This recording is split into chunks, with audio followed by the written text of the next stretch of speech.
Bismillahirrahmanirrahim. Assalamualaikum warahmatullahi wabarakatuh. Alhamdulillahirabbil alamin. Walladzi arsala rasulahu bil huda wa dinil haqq liyudhhirahu 'ala dini kullih. Wa kafa billahi syahida. Wa asyhadu an la ilaha illallah wahdahu la syarikalah. Wa asyhadu anna Muhammadan abduhu wa rasuluh. Allahumma shalli ala Muhammad wa ala alihi wa ashabihi wa man tabi'ahum bi ihsanin ila yaumiddin. Ya ayuhan nas ittaqu rabbakum alladzi khalaqakum min nafsin wahidah wa khalaqa minha zawjaha Fabassa minhuma rijalan katsiran wa nisaa'a wattaqullaha alladzi tasaaluna bihi wal arham innallaha kana 'alaikum raqiba wa ba'd fa inna asdaqal hadisi kitabullah wa khairal hadyi hadi Muhammadin sallallahu alaihi wasallam syarrul umuri muhdatsatuha fa inna kulla muhdatsatin bid'ah wa kulla bid'atin dhalalah wa kulla dhalalatin finnar. Ayyuhal ikhwah akramana subhanahu wa ta'ala. Alhamdulillah, syukur kita haturkan kepadanya. Kita bisa bermajelis kembali di tempat yang insyaallah paling diberkahi. Apa tempat yang paling diberkahi? Masjid. Tempat sujud, peribadatan tertinggi seseorang menghamba pada Allah Ta'ala. Baitullah, rumah Allah, sebuah rumah yang di sana disebut nama Allah, bukan Allah berada di dalamnya, tetapi sebuah rumah disebut nama Allah. Ketika adzan, ketika bersolawat, ketika berdoa, ketika iqamah, ketika menegakkan sholat wajib, ketika zikir, ketika orang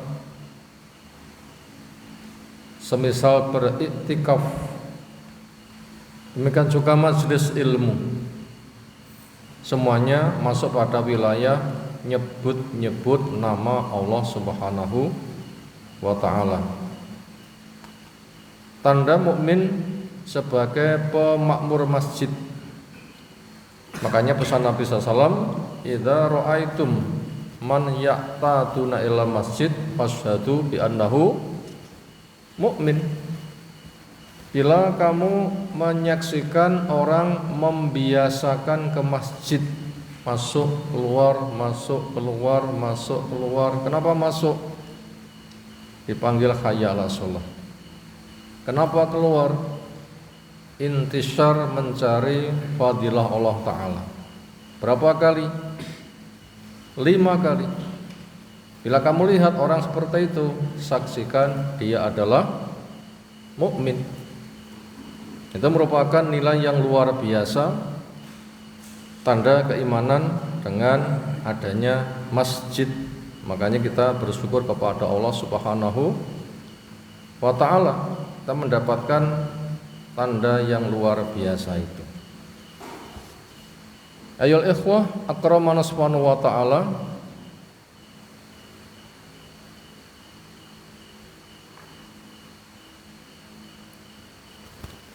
Materi yang kita kaji di kesempatan taklim kita malam hari ini dari kelanjutan tazkiyatun nafs, mentazkiyah kepada diri, mengenal makna nafsu, sifatnya. Ketika dikenal lalu dibimbingkannya sehingga bisa diberdayakan. Apa makna nafsu? Kemauan, keinginan, selera.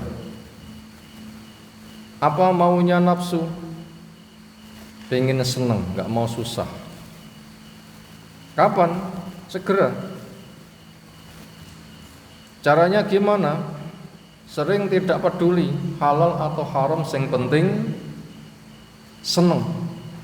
Itu kemauan nafsu begitu. Itulah nafsu ammarah bisu yang banyak memerintahkan yang jelek-jelek. Ini yang berisiko bahaya. Yang setan numpang bahkan ikut merusak di dalamnya. Setelah kita mengetahui makna nafsu bersama karakternya, ketika ada bahayanya, itulah yang dikendalikan, kemudian dia diarahkan dengan ilmu syar'i, dengan manhaj yang benar, diajak mentauhidkan Allah, diajak untuk menghamba kepada Allah, sholat penghambaan terbesar, ikhlas mengikuti sunnah, semua perilaku baik, bersosial baik. Itulah proses mentasyiah kepada nafas, dibersihkan penyakitnya, lalu ditumbuh kembangkan dengan ketaatan pada Allah Ta'ala. Tema yang kita angkat adalah pembahasan itu. Sekarang kita masuk pada pembahasan berikutnya, salasu qawaida fi wasaili tazkiyatin nafsi. Salasu qawaida, 3 kaidah, pijakan yang menjadi pegangan, rujukan tumpuan. Fi wasaili, berkaitan wasilah sarana-sarana, tazkiyatin nafsi, mensucikan kepada jiwa, dibersihkan nodanya, lalu ditumbuh kembangkan. Ada 3 kaidah tentang sarana yang kita tempuh untuk program tazkiyatun nafs. Itu materi yang kita kaji. Berikutnya kita masuk pada uraian. 3 kaidah untuk tazkiyatun nafs. Kaidah 1, kaidah 2 sudah kita pelajari. Kaidah pertama adalah menghargai syiar Allah. Kaidah yang kedua, mengenal sifat orang yang takwa. Yang kita urai di kesempatan malam hari ini adalah kaidah yang ketiga, yaitu mendekatkan diri pada Allah Ta'ala. Itu 3 kaidah. Yang 2 telah kita pelajari. Sekarang kita rangkum kaidah yang pertama dan yang kedua, supaya diri manusia bisa ditumbuh kembangkan penghambaannya kepada Allah sehingga mulia di sisi Allah.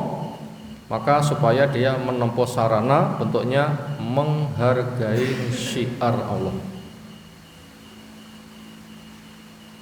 Rujukan ini ada di surah Al-Hajj yang ke-30 dan 32. Yang ke-30, wa may yu'adzim sya'airallah. Kita ulang, wa may yu'adzim hurumatillah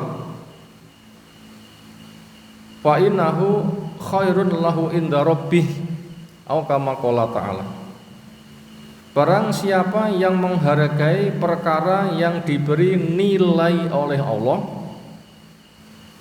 maka itu merupakan perangai yang akan mendapatkan nilai baik di sisi Allah.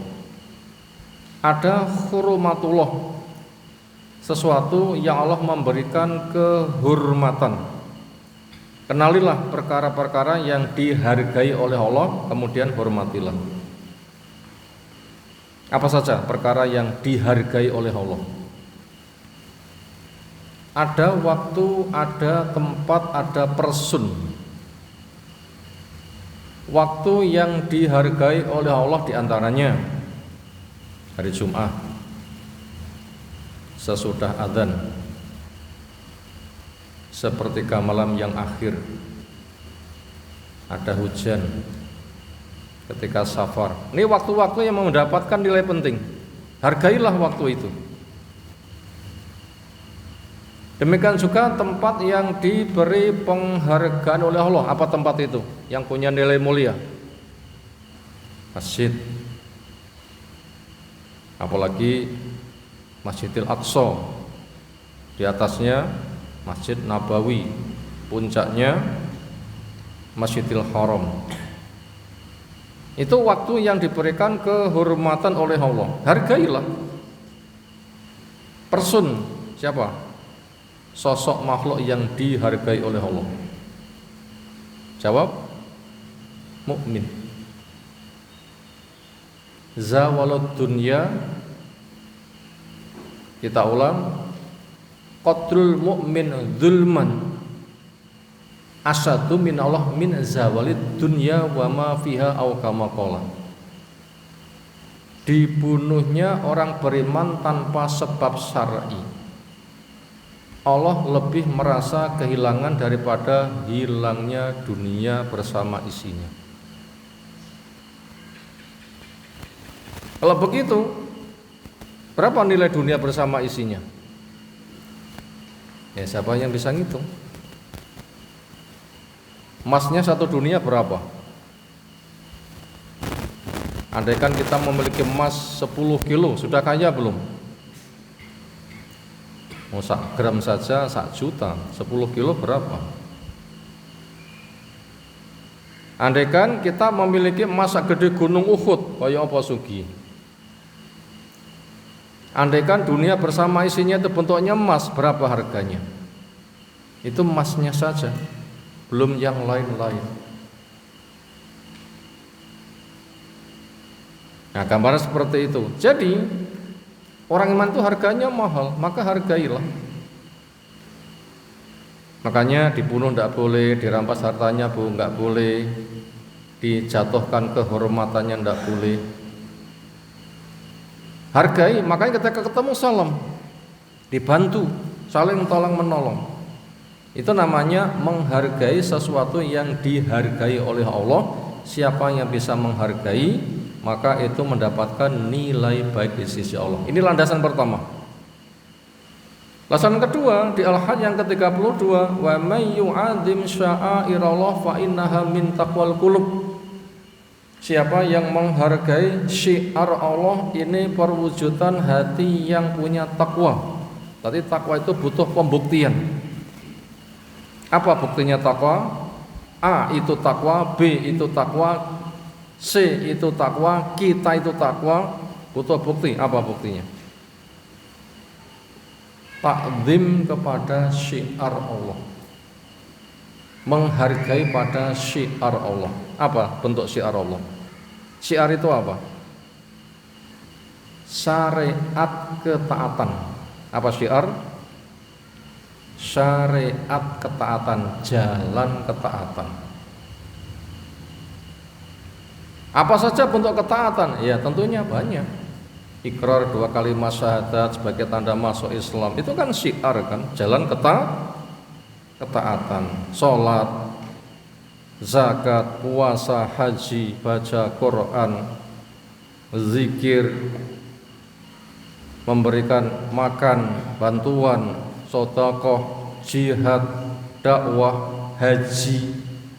Banyak jalan ketaatan.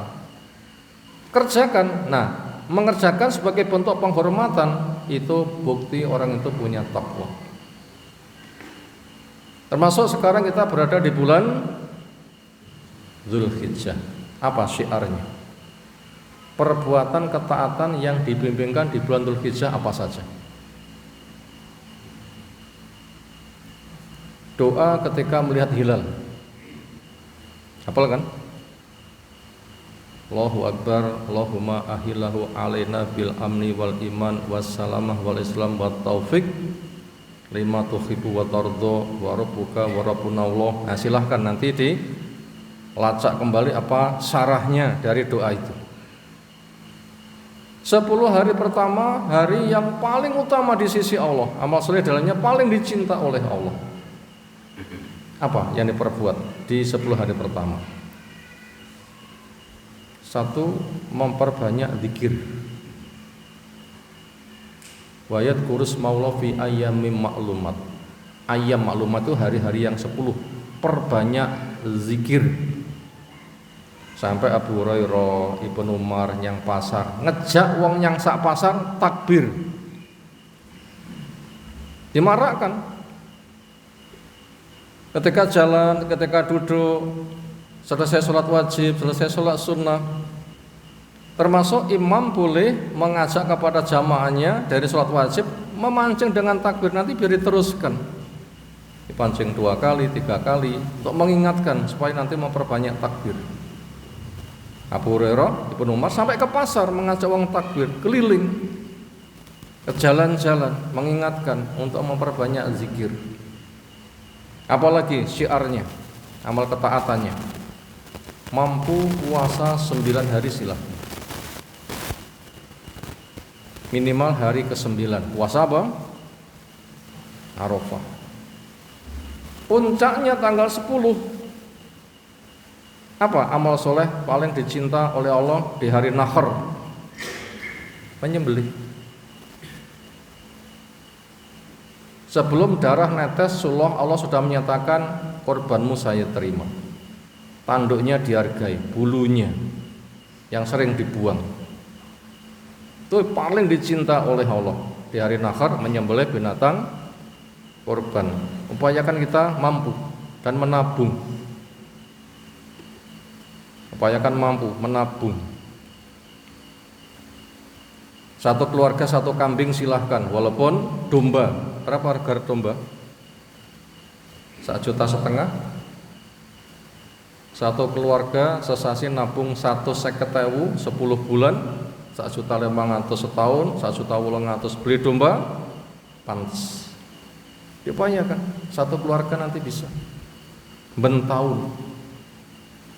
Nggak usah repot ini atas nama siapa, ya atas nama kepala keluarga, dan nanti anggotanya diperserikatkan.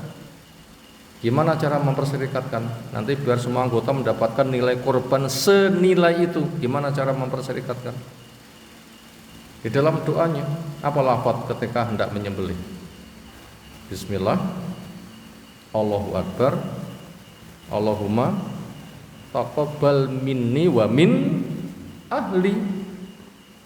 Bismillah, Allahu Akbar, ya Allah terima saya, dari keluarga saya. Andaikan punya nilai 1,8 juta per orang, dapat sedekah bernilai 1,8 juta. Bukan 1,8 juta dibagi-bagi anggota keluarga, enggak. Besar enggak fadilahnya? Nah, sing menghargai syiar Allah itu termasuk tanda punya takwa. Ini media pertama untuk, wasilah pertama untuk tazkiyatun nafas, hilangkan penyakit kikir, tumbuh kembangkan, memperbanyak sedekah. Itu nanti akan berkembang jiwa manusia.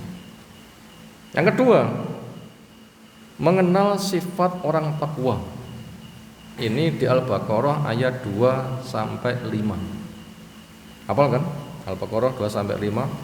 Alif lam mim dzalikal kitabu la raiba fihi hudal lil muttaqin. Petunjuk orang yang takwa disebutkan di situ. Iman kepada Allah, iman kepada baik menegakkan sholat, menunaikan zakat, iman kepada hari akhir, itu kan wilayah cakupannya. Ujung-ujungnya membimbing kepada manusia, takwa itu membentengi diri dari api neraka. Karena kita digiring, dunia akan berakhir, berganti dengan yaumul jaza. Sok nek konon nasibmu pi, siapkan sekarang. Sedekah akan memadamkan api, ya kan? Salat akan punya alasan nanti di depan Allah di padang mahsyar bisa sujud. Dan kita nanti pasti akan melintas neraka, perbanyak sedekah sehingga nanti akan terpadamkan. Dan nanti kita disuruh sujud di depan Allah di padang mahsyar, perbagusi salatnya. Itulah iman kepada Allah, iman kepada hari akhir, iman kepada yang gaib. Intisarinya takwa itu dengan memperbanyak sedekah dan sholat. Itu di Al-Baqarah 2-5. Itu wasilah sarana kedua untuk menumbuh kembangkan jiwa. Ini sebatas rangkuman. Sekarang kita masuk pada Kaidah yang ketiga, sarana mensucikan jiwa, mengenal nodanya dihilangkan, ditumbuh kembangkan dengan ketaatan. Bentuk ketaatannya apa? Mendekatkan diri pada Allah, taqarrub ilallah, nyedek kepada Allah, ben parek dumateng Allah Subhanahu wa ta'ala. Dasar kaidah. Di situ ada catatan nomor 1. Nukilan hadis Sahih Bukhari. Abu Hurairah seorang sahabat menceritakan akan sabda Nabi sallallahu alaihi wasallam. Innallaha qala, Allah taala berfirman, namanya hadis qudsi. Makna dari Allah, lafaz dari Nabi disampaikan kepada sahabat seperti menyampaikan hadis biasa. Tidak dipanggil juru tulis dan dikumpulkan di dalam Quran, tidak di depan banyak orang. Sahabat yang mendapatkan berita menceritakan, yang dapat cerita menceritakan, ditulis oleh Imam Bukhari misalnya, setelah generasi keberapa dicek sanadnya sahih dan kriteria sahih ada, maka namanya sahih. Termasuk ini sahih, ada di Sahih Bukhari. Membacanya per huruf, tidak ada jaminan satu pahala seperti membaca Al-Quran. Itu tanda-tanda hadis qudsi. Apa isinya? Allah berfirman, man ada li waliyan, barang siapa memusuhi waliku. Kita pantas nggak jadi walinya Allah? Dicinta, dibela oleh Allah, pantas nggak? Pertama mau nggak? Dicinta, dibela oleh Allah, mau nggak?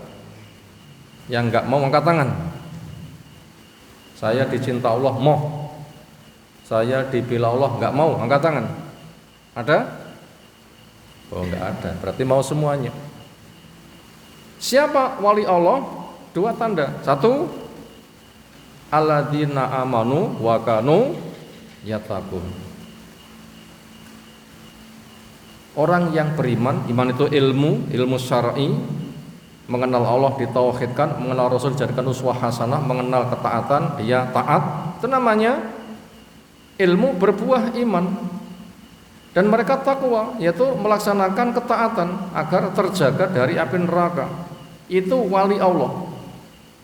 Allah menyatakan akan membela kepada walinya ketika si wali itu mendapatkan ancaman. Maka dikatakan, man barang siapa yang ada memusuhi li, untuk kewalian wali, siapa memusuhi waliku, Allah memberikan pembelaan. Apa pembelaannya? Faqad adzantuhu bil harbi, saya menyatakan perang. Ada yang bisa menang perang melawan Allah? Ya mungkin. Kemudian di sini diperinci bagaimana untuk mendapatkan perwalian Allah, yaitu dengan cara taqarrub. Tema yang kita bahas yaitu wa ma taqarraba ilayya abdi, dan tidaklah mendekatkan diri kepadaku hambaku bisyai'in ahabba ilayya, dengan suatu ketaatan yang lebih ku cintai mimmaftaratu alai, daripada yang ku wajibkan kepadanya. Mendekatlah kepada Allah dengan mengenal ilmu, tahu kewajiban, kerjakan kewajiban. Wajibnya Islam, wajibnya syahadat, wajibnya sholat, wajibnya zakat, dan seterusnya. Banyak itu macam kewajiban. Wa ma yazalu abdi yataqabbalu binawafil, dan tidak henti-hentinya hambaku mendekatkan diri kepadaku dengan yang sunnah-sunnah. Setelah yang wajib sudah, jaga dengan yang sunnah. Ibaratnya bukan semata kita memiliki kendaraan bagus, tapi juga siapkan tempat yang aman, garasi yang aman. Yang wajib dikerjakan, yang sunnah menjaga. Punya kendaraan bagus, siapkan garasi yang aman. Bagus kan? Terjaga kan? Itu gambarannya. Makanya nafilah amal sunnah jangan disepelekan. Kenapa? Dia pengawal, sehingga terjaga keamanannya. hatta uhibbahu, sehingga Allah putuskan akhirnya mencintainya. Tapi buktikan dulu. Setelah lulus ujian, betul-betul teguh, tegar, militan, tangguh, Allah akan mencintainya. Apa fadilah orang yang dicinta oleh Allah? Faida ahbabtu, ketika saya mencintainya, kuntu ada saya sam'ahu, pendengarannya, alladzi yang yasma'u bi, ia mendengar dengannya. Artinya Allah menjaga telinganya, sehingga ketika ada suara baik suka mendengar, ada suara jelek suka untuk lari sehingga tidak terdengar. Itu namanya Allah menjadi telinganya. Wa basarahu alladzi yubsiru bihi, dan Allah menjadi matanya ketika dia memandang dengannya. Artinya matanya dijaga. Ada pemandangan baik suka memandang, ada pemandangan jelek bisa menundukkan mata, sehingga terjaga dari dosa dan sibuk kepada ketaatan. Wa yadahu alladzi yabtisu biha, Allah menjadi tangannya ketika dia berkarya dengan tangannya. Artinya tangannya ketika berkarya dibantu untuk yang maslahat dan tangannya tidak mengganggu. Warijlahu alladzi yamshi biha, dan Allah akan menjadi kakinya ketika melangkah dengannya. Ketika ada tempat tujuan, ketika baik dimudahkan melangkah kepada tempat yang baik, ketika jelek dimudahkan untuk lari dari tempat yang jelek. Itu namanya Allah menjadi apa? Kakinya. Wa in sa'alani la'utiyanahu, ketika dia mintakan saya beri. Wa in ista'adani la'uidanu, ketika dia memohon perlindungan akan saya lindungi. Dari Abu Hurairah, Imam Bukhari meriwayatkan nomor 6502. Ini dasar kaidah. Apa tadi? Kaidah yang ketiga, sarana mensucikan jiwa, mendekatkan diri kepada Allah. Berikutnya, langkah mendekatkan diri kepada Allah. Langkah terperinci sebagai petunjuk dari hadis di atas. Itu ada dua. Pertama, menempuh fiqhul aula, yang nomor B, menjaga kokohnya agama dengan amal-amal penjaga. Ini langkah mendekatkan diri kepada Allah sebagai sarana untuk sucinya jiwa seseorang. Sekarang kita urai bagian yang A, menempuh fiqhul aula. Apa bahasa lain? Menetapkan skala prioritas.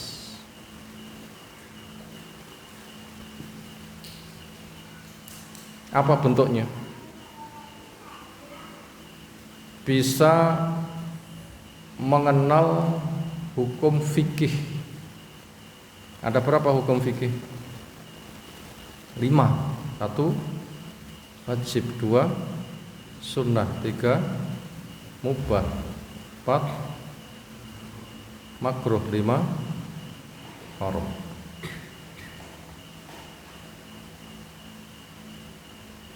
Kalau ada perbuatan wajib, sunnah dan mubah, satu waktu nggak bisa dikerjakan bareng. Bolehkah melakukan yang mubah? Bolehkah melakukan yang sunnah? Yang wajib bahkan malah harus waktunya sama. 3 pekerjaan nggak bisa dikerjakan bareng. Apa yang diperbuat pertama kali? Melaksanakan yang mubah, atau melaksanakan yang sunnah, atau melaksanakan yang wajib? Jawab, melaksanakan yang wajib. Itu namanya fiqhul aula, menetapkan skala prioritas. Harus kenal hukum fikih supaya nanti yang wajib bisa dikerjakan dulu. Ketika sudah, baru yang sunnah. Sunnah selesai, baru yang mubah. Yang sunnah untuk menjaga, yang mubah sebagai sarana. Yang sunnah sebagai penjaga, yang mubah sebagai sarana. Gak bisa dikerjakan bareng, wajib dulu. Senada dengan itu,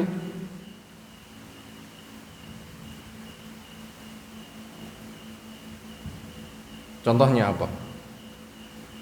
Sholat jenazah. Apa hukumnya sholat jenazah? Fardu kifayah. Nanti biar semuanya mendapatkan nilai wajib. Gimana caranya? Nggak usah bergelombang, tapi sekali saja, serentak, selesai, sehingga semuanya punya nilai wajib. Bila bergelombang, yang wajibnya pertama saja, yang kedua sunnah. Maka diupayakan sholat jenazah itu berapa gelombang? 1, supaya punya nilai wajib. Kenapa? Namanya fardu kifayah. Bila sudah dikerjakan sebagian, yang lain sudah tercukupi, terwakili. Berarti kelasnya hanya kelasnya apa? Sunnah. Maka tentukan skala prioritas. Duwe dana nggih umroh napa nggih kaji. Nek pancene iso budal sekarang ya tinggi kaji, dene ora iso budal ya bolehlah untuk umroh, memperbanyak doa. Saya siap haji tapi belum bisa berangkat. Sekarang daftar, kapan berangkatnya? Setengah miliar kira-kira tentang budal ya. Ya 1 juta kapan budalnya? 30 tahun kas. Nek 200 juta ya kira-kira 6 tahun, 7 tahun mungkin begitu ya.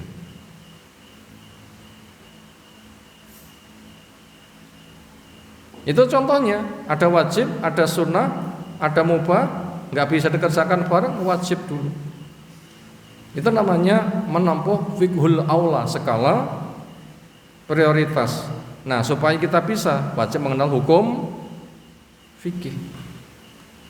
Bila ada haram, ada makruh, ada mubah, nggak bisa ditinggalkan total bareng. Apa yang ditinggalkan duluan? Haramnya dulu. Ketika haramnya bisa meninggalkan, makruhnya. Ketika makruh bisa meninggalkan, mubahnya diseleksi karena sebatas sarana. Sekira bermanfaat ambillah, bila tidak bermanfaat tidak usah diambil. Itu namanya apa? Fiqhul aula. Nah, kita wajib tahu. Makanya selain mendalami ilmu akidah, ilmu ibadah, ilmu tazkiyatun nafas, juga mengenal ilmu fikih, saling melengkapi. Saling melengkapi. Ilmu akidah, ilmu ibadah, ilmu tazkiyatun nafas, ilmu fikih. Ilmu akidah memang itu fondasi. Ilmu ibadah itu memang pilar penyangga tegaknya bangunan. Ilmu tazkiyatun nafas memang menjaga supaya bersih, bisa berkembang dengan baik. Ilmu fikih untuk menentukan skala prioritas. Penting ilmu seperti ini. Itu jadi kurikulum. Jadi apa? Kurikulum. Ilmu akidah jelas, ilmu ibadah jelas, ilmu takut nafas jelas, ilmu fikih jelas. Manhajnya gamblang, merujuk pertama berbahasa Arab, maka juga dikuasai bahasa Arab. Itu muqarrarnya, kurikulumnya. Diprogramkan, dijadwalkan, dikaji dengan tuntas untuk sarana yang seperti ini. Kemudian apa yang kita urutkan? Di dalam satu waktu ada beberapa pekerjaan yang tidak bisa dikerjakan dengan sekaligus, atau banyak pekerjaan yang wajib tetapi tidak bisa dikerjakan bareng. Maka di sana ternyata ada urutannya. Namanya rumah, fondasi penting, pilar penyangga penting, atap juga penting. Dan ini termasuk rukun, pilar penyangga, tapi tidak bisa dikerjakan bareng. Bentuknya fiqhul aula, skala prioritas. Apa pertama kali dikerjakan? Fondasi. Tentunya punya uang dulu untuk bisa beli tanah, disertifikatkan. Itu masuk wilayah fondasi itu. Bila sudah punya dana untuk membangun rumah, maka bikin gambar dulu, material dan tukang yang baik. Sudah bikin fondasi. Ini akidah. Itu pertama kali. Makanya bila ada orang itu masuk Islam, jangan pertama kali yang diajarkan sholat. Matangkan dulu akidahnya sampai nggak ada kesyirikan. Kuatkan dulu fondasinya. Matangkan dulu tauhidnya sehingga nggak ada kesyirikan. Dan di masyarakat sering, termasuk ada orang itu spesial keliling ke masyarakat, mampir dari rumah ke rumah untuk menggiring ke masjid. Diajarkan akidah atau ngajak jamaah. Ini spesial, orang telaten pindah dari satu rumah ke rumah didatangi, menggiring ke masjid. Itu untuk diajari akidah atau ibadah. Yang kita jumpai diajak ibadah, salah. Kudune dimatangkan dulu akidahnya. Ketika mendatangi itu dulu akidahnya, dikokohkan, tauhidnya. Bila sudah, baru ada adzan digiring ke masjid. Nah, begitu. Bisa nggih? Bila sudah masuk isya, mau diadzani, kita jeda sejenak. Nanti insyaallah kita tungkaskan kepada muadzin, disilakan.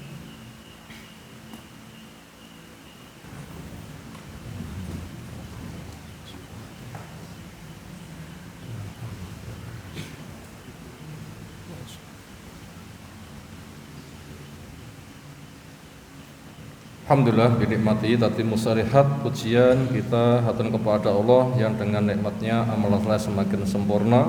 Kita aman, kita sehat, kita cukup rezeki, kita diberi ilmu, kita bisa taat, kita kokoh berada di masjid, adzan berkumandang. Ini merupakan nikmat yang luar biasa. Semoga kita akan mendapatkan syafaat Nabi nanti di hari kiamat. Kita lanjutkan langkah mendekatkan diri kepada Allah sebagai sarana ketiga dari 3 kaidah ketika orang mentazkiyah kepada dirinya.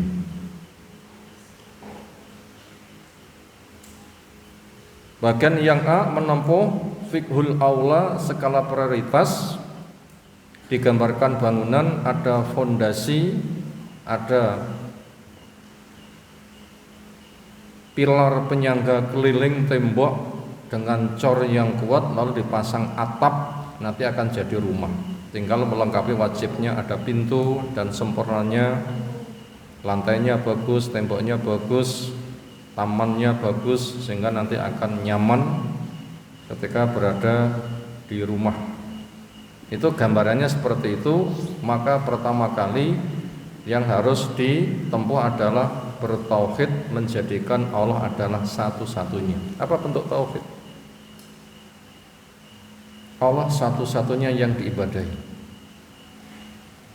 Cara Allah satu-satunya yang dipakai.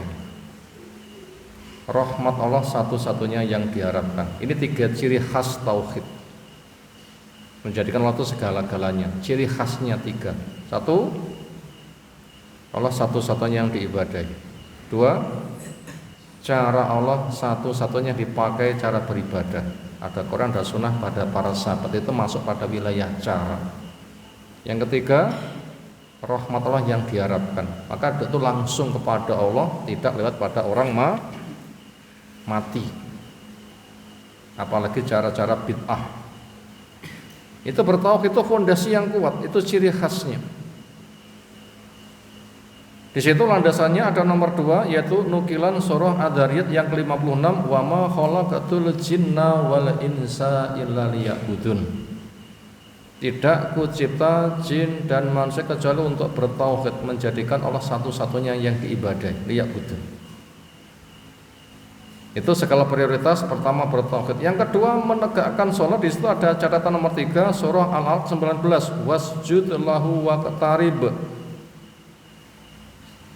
Sujudlah kamu ikhlas semata kepada dan mendekatlah. Mendekat dengan cara sujud, dengan menegakkan apa?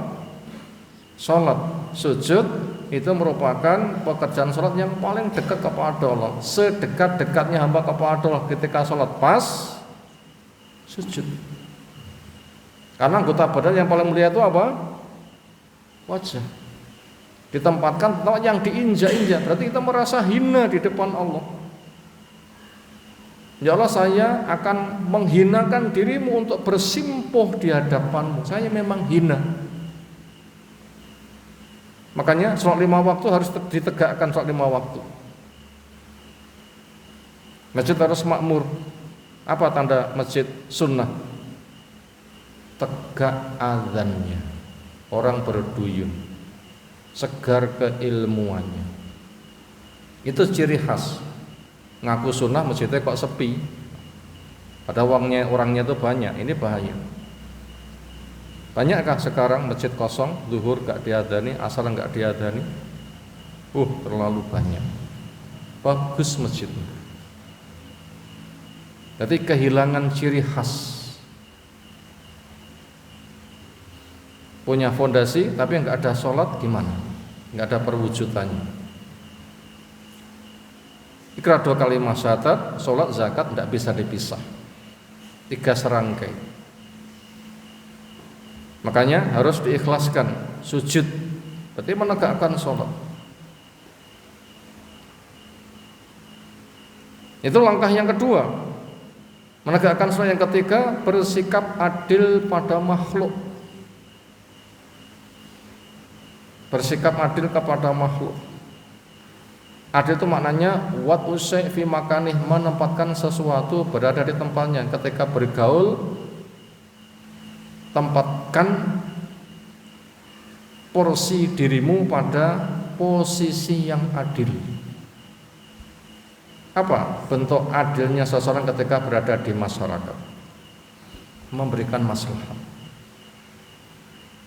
Bagus akidahnya, bagus sholatnya, bermaslahat, adil. Bukan semata adil menjadi hakim, tapi ketika bergaul, posisi kita itu pada posisi berada pada tempatnya apa? Memberikan maslahat. Karena aqrabun nasi ilallah ahsanuhum khuluqa.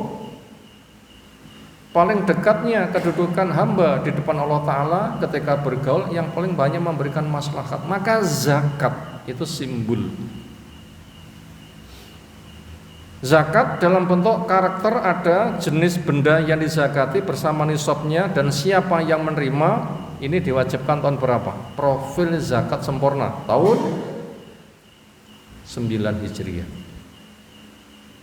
Yang setahun berikutnya Nabi meninggal. Padahal disebutkan sholat zakat itu 80 kali lebih. Sejak di Mekah itu sudah ada zakat, tetapi profil wajibnya tahun 9. Kalau begitu apa makna zakat?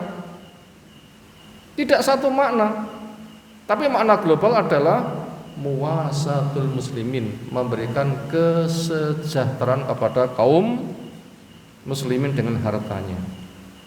Sampai Abu Bakar punya harta untuk memerdekakan Bilal dan sebagainya. Berapa budak yang dimerdekakan oleh Abu Bakar? Itu masuk wilayah zakat. Itu masih awal-awal Islam. Itu bentuk nilai adil. Termasuk ketika menjadi hakim ada kasus, sebagai penengah bersikap yang adil. Sekarang kita akan baca makna adil ketika ada kasus dia menjadi hakim. Apa fadilah orang yang adil? Kita baca catatan kaki nomor 4, bersikap adil pada makhluk, ada nomor 4. Di situ ada nukilan hadis dari Abdullah bin Amr, rawahu Muslim.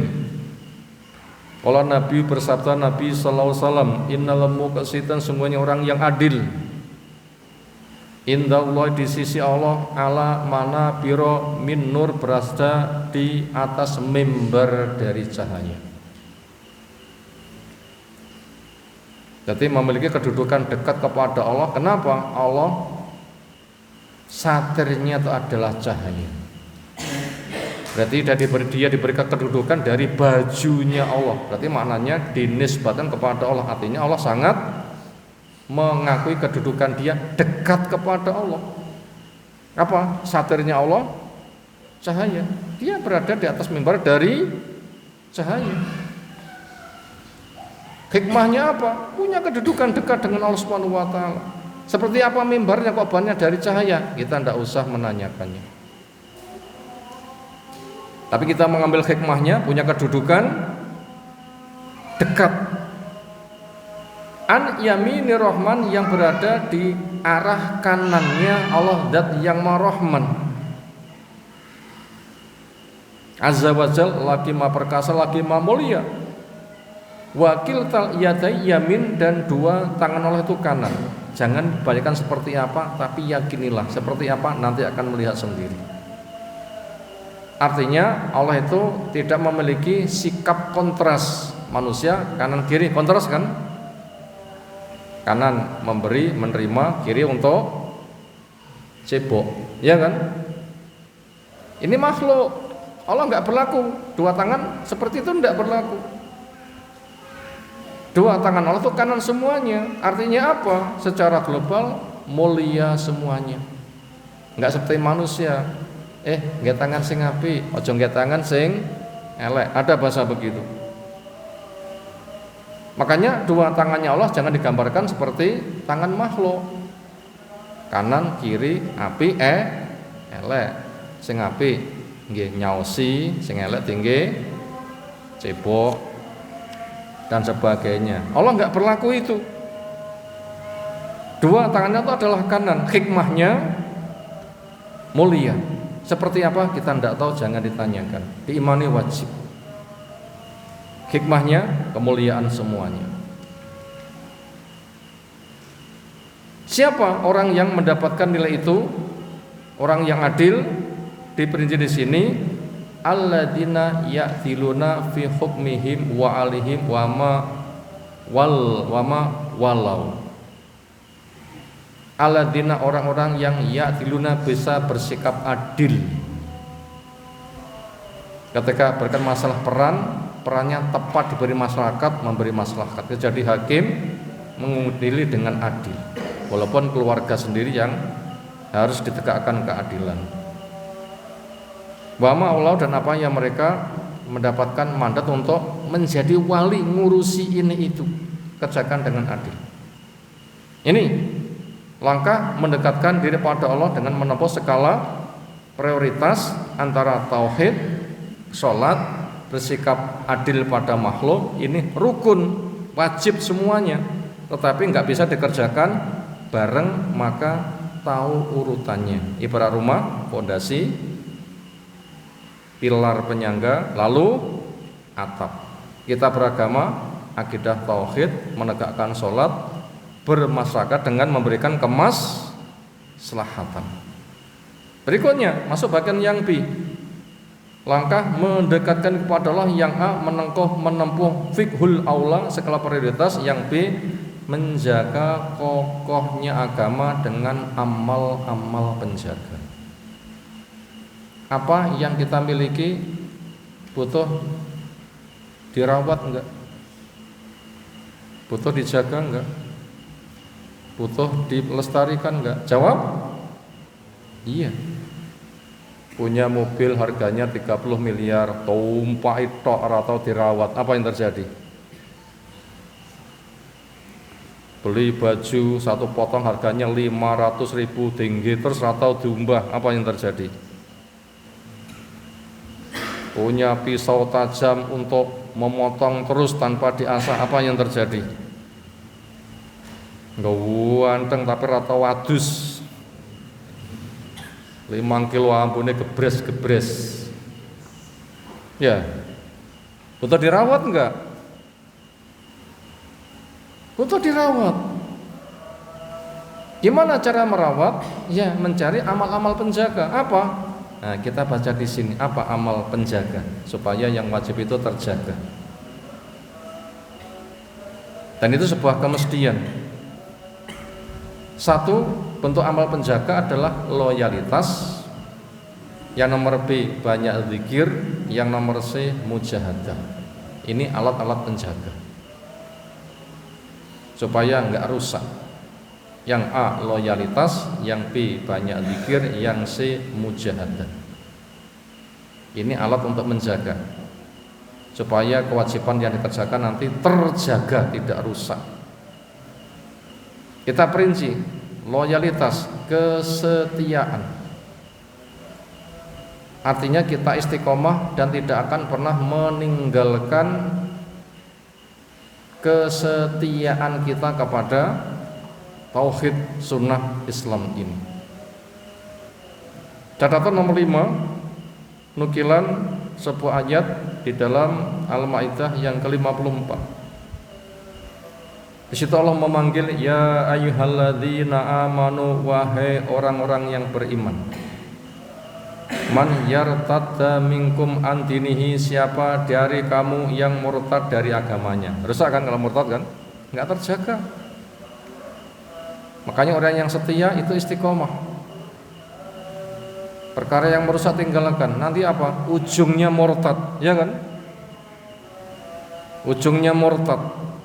Maka di sini ada ancaman orang yang murtad. Berarti ada kebaikan nggak dijaga, rusak, lama-lama musnah, lama-lama nanti murtad.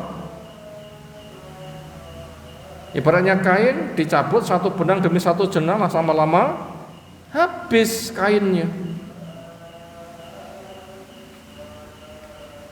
Resikonya fasofa ya'tillahu, kelak Allah akan mendatangkan biqaumin, dengan suatu kaum, yuhibbum, yang Allah mencintai kepada kaum itu, wa yuhibbunahu, dan kaum itu cinta kepada Allah. Ini generasi pengganti. Apabila orang jaga bisa menjaga, akan disingkirkan, akan didatangkan generasi pengganti. Gimana itu sifatnya?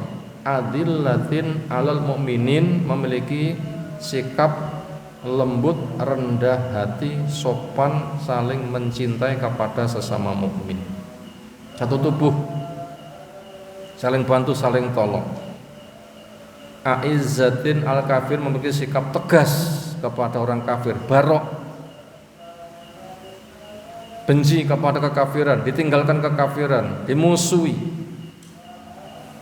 Tauhid nggak boleh bercampur dengan syirik, sunnah nggak boleh bercampur dengan bid'ah. Mereka didatangi untuk didakwai, bukan dijadikan mitra, saling mencintai. Walaupun dunianya jual beli pokok adil itu boleh, tetapi itu tidak ada kasus mencintai, hanya transaksi zahir. Makanya kepada kekafiran lepas, benci, ditinggalkan, nggak boleh untuk saling bantu, harus barok. Yujahiduna fi sabilillah, mereka bekerja keras di jalan Allah, semangat cari ilmu, semangat menjaga tauhid, semangat menjaga sholat, semangat untuk memberikan maslahat kepada masyarakat dengan dakwah, dengan sedekah. Itu jihad di jalan Allah. Wala yakhafuna laumata laim, mereka tidak takut celaannya orang yang mencela. Namanya setia kepada Islam, akan ia pegang apapun resikonya. Jangankan dicela, dibunuh saja dia akan bertahan, apalagi hanya sebatas dicela. Itu namanya loyalitas, dijaga betul. Dzalika fadlullah yu'tihi may yasha, itulah fadilah Allah yang ia berikan kepada siapa yang ia kehendaki. Wallahu wasi'un alim, Allah memang zat yang maha luas, karunia-Nya lagi zat yang maha mengetahui. Ini menjaga kokohnya agama dengan amal-amal penjaga. Yang A adalah loyalitas, menjaga kesetiaan ketika dia menjadi hamba Allah dengan baik. Yang nomor B, banyak zikir. Amal yang bisa menjaga eksistensi agama kita. Apa yang nomor 2? Banyak zikir. Itu ada catatan ke nomor 6. Yang nomor 6 kita baca. Itu katanya sahih. Ada Imam Bukhari, ada Imam Muslim, merujuk kepada Abu Hurairah. Pesan Nabi SAW, yaqulullah ta'ala, Allah Ta'ala berfirman. Berarti ini masih hadis qudsi lagi. Ana inda dzanni abdi bi, saya menyertai zon hambaku kepadaku. Jadi Allah itu membersamai persepsi hamba kepadanya.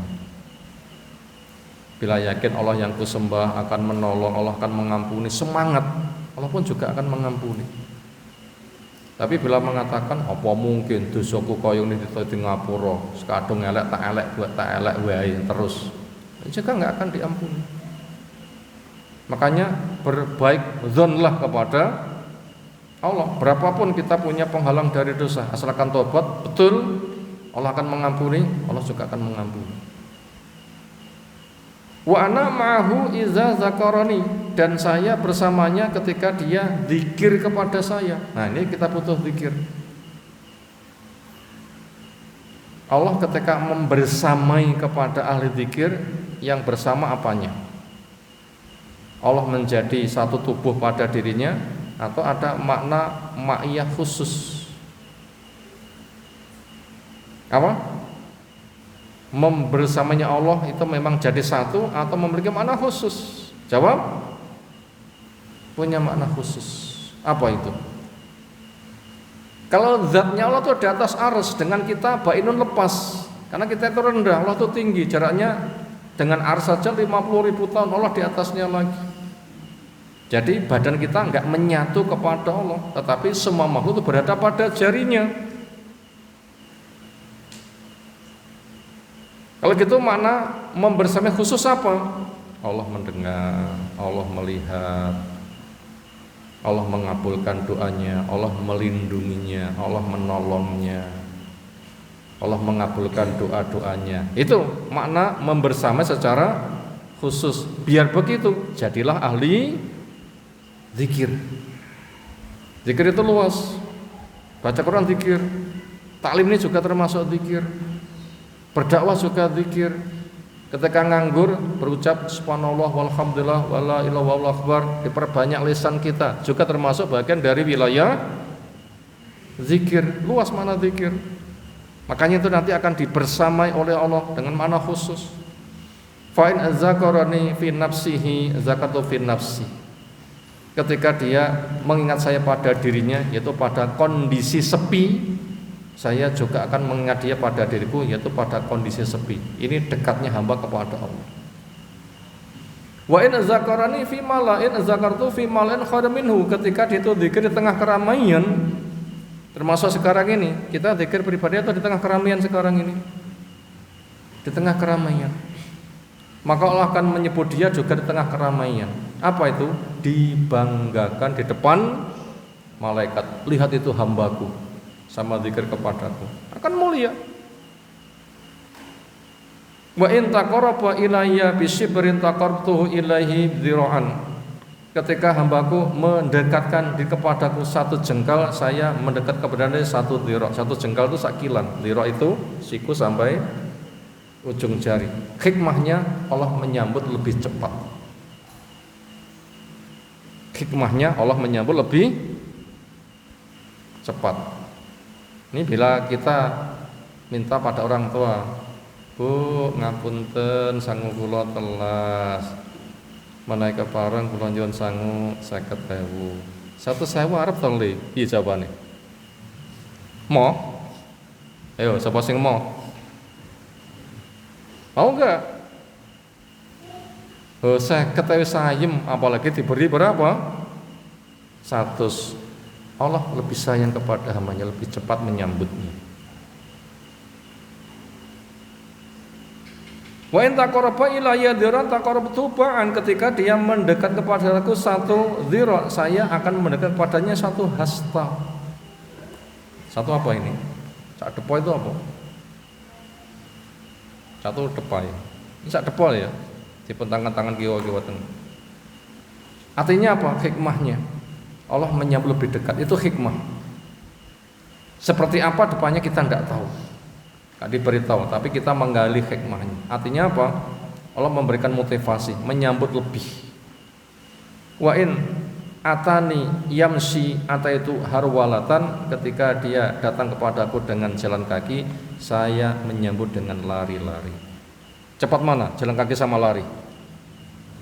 Ya cepat lari. Kita tidak usah tanya, piye larine Allah, nggak boleh tanya begitu. Tapi kita percaya Allah lari, gimana? Kembali kepada Allah, terserah bagaimana caranya. Jangan tanya gimana larinya. Kita sibukkan apa? Mengambil hikmahnya. Apa hikmahnya? Sambutan Allah lebih cepat. Ini hikmahnya boleh kita ambil, itu pelajaran. Memang kita dipancing fadilah untuk semakin dekat kepada Allah Ta'ala.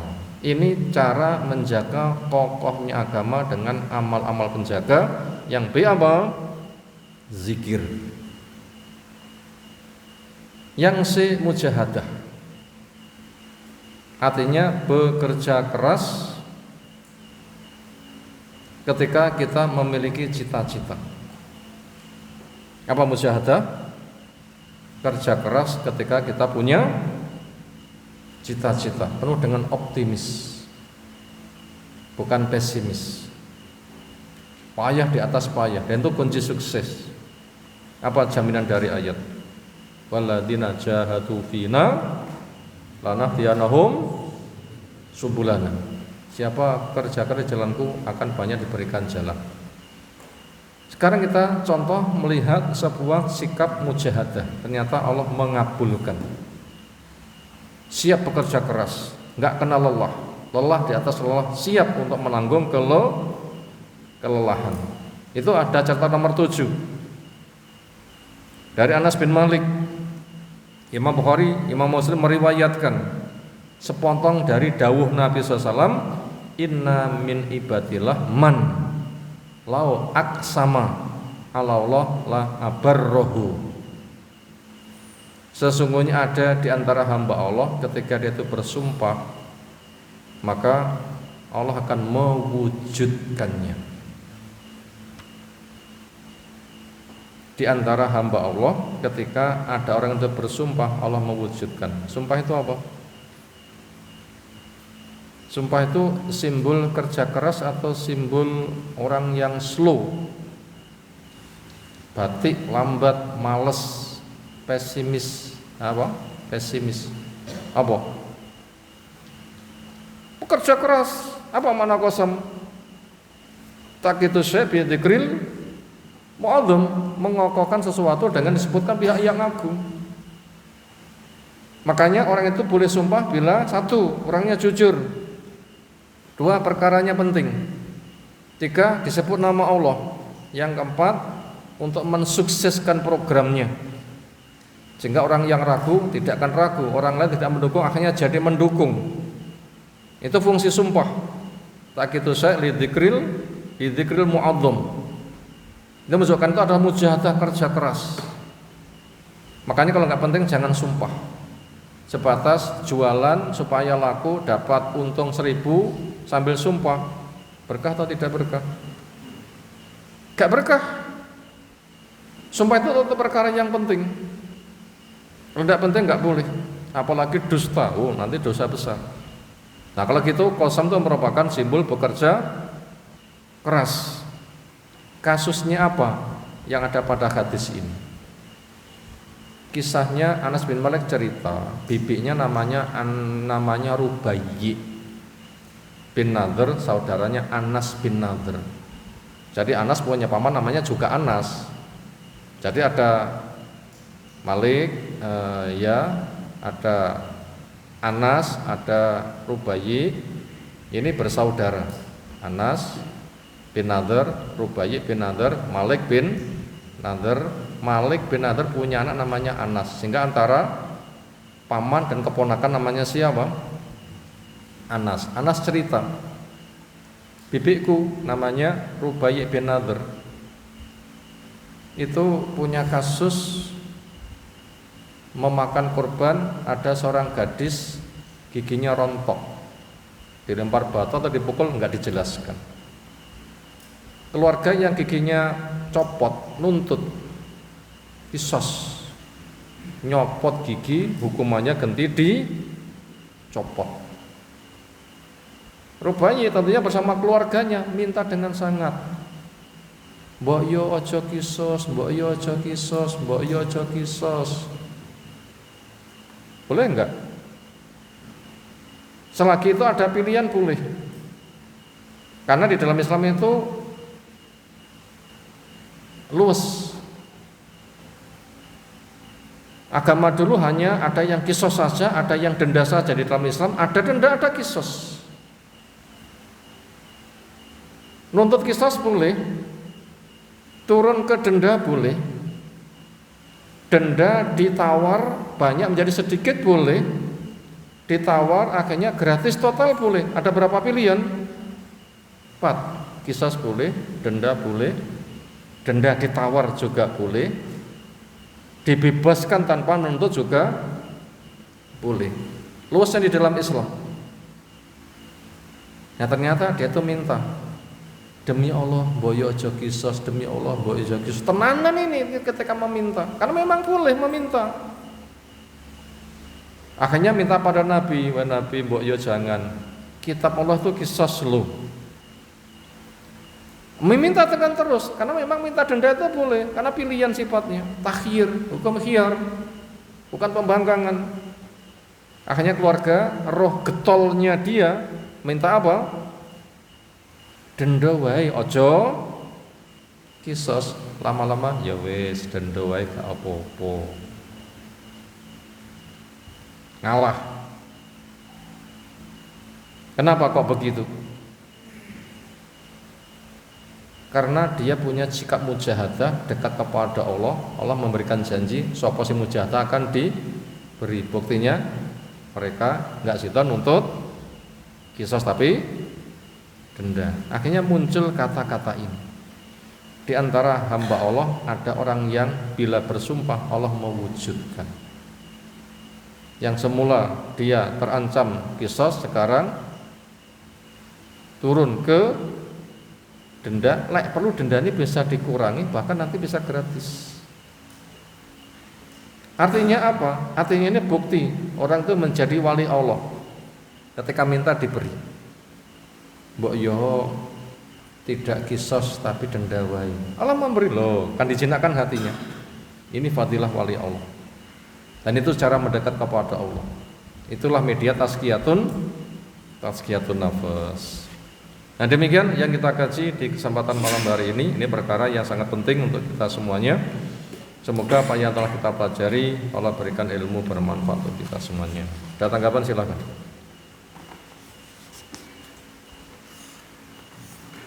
Sekiranya enggak ada, cukup istirahat. Subhanakallahumma bihamdika asyhadu an la ilaha illa anta astaghfiruka wa atubu ilaik. Yang jelas kita berada di 10 hari awal bulan Dzulhijjah. Perbanyak zikir, takbir, kapan saja duduk, berbaring, berjalan, sesudah sholat wajib, sesudah sholat sunnah, kapanpun memperbanyak apa? Takbir. Karena sifat orang yang takwa adalah banyak zikir, dan orang yang menghargai syiar Allah, bentuk hati yang takwa. Ini hari yang sangat istimewa. Kita dimodali bibir kita untuk apa? Memperbanyak zikir, takbir. Demikian, semoga Allah membantu kita untuk zikir, syukur. Allahumma a'inna ala dzikrika wa syukrika wa husni ibadatik. Demikian, subhanakallahumma bihamdika asyhadu an la ilaha illa anta astaghfiruka wa atubu ilaik. Assalamualaikum warahmatullahi wabarakatuh.